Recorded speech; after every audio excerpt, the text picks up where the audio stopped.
Right. మరొకసారి మనం మన గెస్ట్ దగ్గరికి వెళ్దాం. మనతో పాటు గాలి వినోద్ కుమార్ గారు కూడా జాయిన్ అయ్యారు.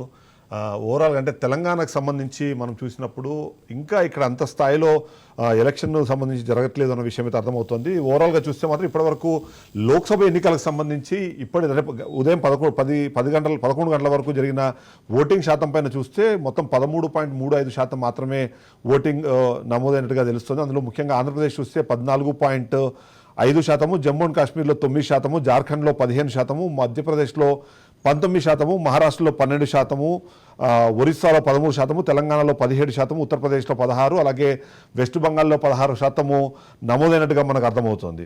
ఓవరాల్ చేస్తే తెలంగాణలో 17% ఇప్పటికే ఓటు అంటే పోలింగ్ నమోదైన పరిస్థితి మనకు కనిపిస్తుంది.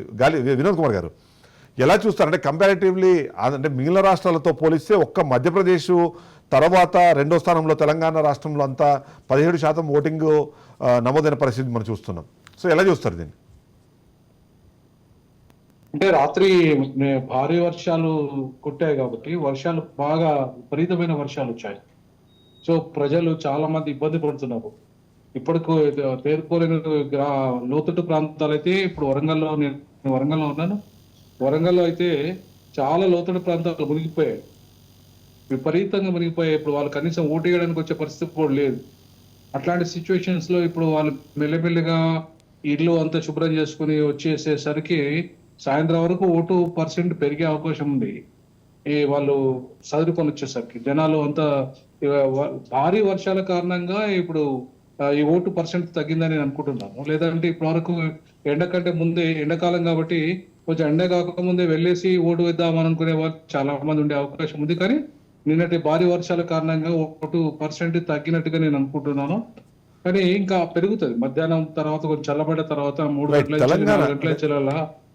తెలంగాణ వరకు చూస్తే రెండు ప్రధాన పార్టీలు అంటే అటు కాంగ్రెస్ కానివ్వండి, ఇటు బీజేపీ కానివ్వండి, ఒకటి ఇప్పటికీ రాష్ట్ర ప్రభుత్వంలో అధికారంలో ఉంది, అటేమో కేంద్ర ప్రభుత్వంలో అధికారంలోకి వస్తాము అని ఒక ధీమాతో ఉన్న బీజేపీ, రెండు కలిపి ఇక్కడ ఎలక్షన్ అన్ని హోరాహోరీగా నడిపిస్తున్న పరిస్థితి చూస్తున్నాం మనం.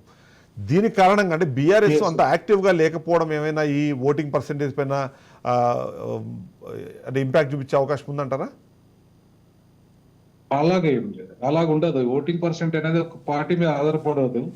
కాకపోతే ప్రజలకి ఇప్పుడు వాళ్ళ అంటే డబ్బులు అనేది చాలా కీలకమైన విషయం.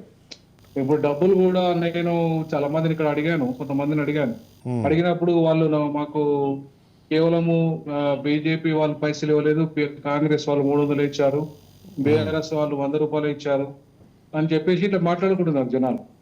అంటే డబ్బులు కూడా వాళ్ళ చేతికి అందలేదు. నిన్న భారీ వర్షాల కారణంగా రాత్రంతా వర్షమే కాబట్టి వాళ్ళకి ఎవరికి డబ్బులు అందలేదు. ఇప్పుడు పొద్దున కొంతమందికి అందే అవకాశం ఉంది. వాళ్ళు ఖచ్చితంగా డబ్బులు అనేది చాలా అంటే అంటే డబ్బులు ఇస్తే తప్ప పోయి ఓటు వేయమనే పరిస్థితికి జనాలు నెట్టబడ్డారు. కాబట్టి ఇవాళ ఏ పార్టీ డబ్బులు ఇస్తారని ఎదురు చూసే పరిస్థితి పేద వర్గాల్లో ఉన్నది. సో పేద వర్గాలకు డబ్బులు అందలేదు కాబట్టి వాళ్ళు ఇంకా పోయి ఓటేయలేదు. సో ఓటేసే వాళ్ళంతా కూడా పేద వర్గాలే కదా, ఎక్కువ శాతం డబ్బును ఎవరు ఓటేసే అవకాశం లేదు. సార్ మధ్యతరగతి వాళ్ళు మెల్లగా పోదాంలే, అంతా ఇప్పుడు ఏం తొందర అనే పరిస్థితిలో ఉంటారు. సహజంగా ఓటు ఎక్కువగా వేసేవాళ్ళు పేదోళ్ళు. సో కాబట్టి పేదోళ్ళు ఇవాళ డబ్బులు వాళ్ళకు ఇప్పటి వరకు అందని పరిస్థితి ఉన్నది కాబట్టి, కొంతమందికి అందింది కాబట్టి ఆ అందిన వాళ్ళు కూడా తక్కువ అందిందనే అంటున్నారు. ఎమ్మెల్యే ఎన్నికలతో పోల్చుకుంటే చాలా తక్కువ ఇచ్చారు, మాకు అట్టెట్లు ఇస్తారని చెప్పేసి గొడవలు కూడా అవుతున్నాయి. ఇక్కడ మా ఇంటి ముంగట మెయిన్ రోడ్కే ఉంటుంది ఇల్లు.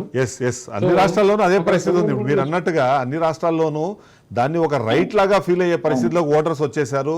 మాకు ఎందుకు ఇవ్వలేదు, పక్కన వాళ్ళకి ఎందుకు ఇచ్చారు అని ప్రశ్నించి మరి అడిగి తీసుకునే పరిస్థితి, లేదా ఇచ్చిన వాటి క్వాలిటీ బాగాలేదని చెప్పి రిటర్న్ ఇచ్చే పరిస్థితి మనం చూస్తాం. ఎందుకంటే నిన్న ఏపీలో మనం చూసాం, వెస్ట్ గోదావరిలో చీరల క్వాలిటీ బాగాలేదని ఎవరైతే దాన్ని పంచిపెట్టారో వాళ్ళ ఇంటి మీద విసిరేసి వెళ్ళిపోయిన పరిస్థితి చూసాం మనం.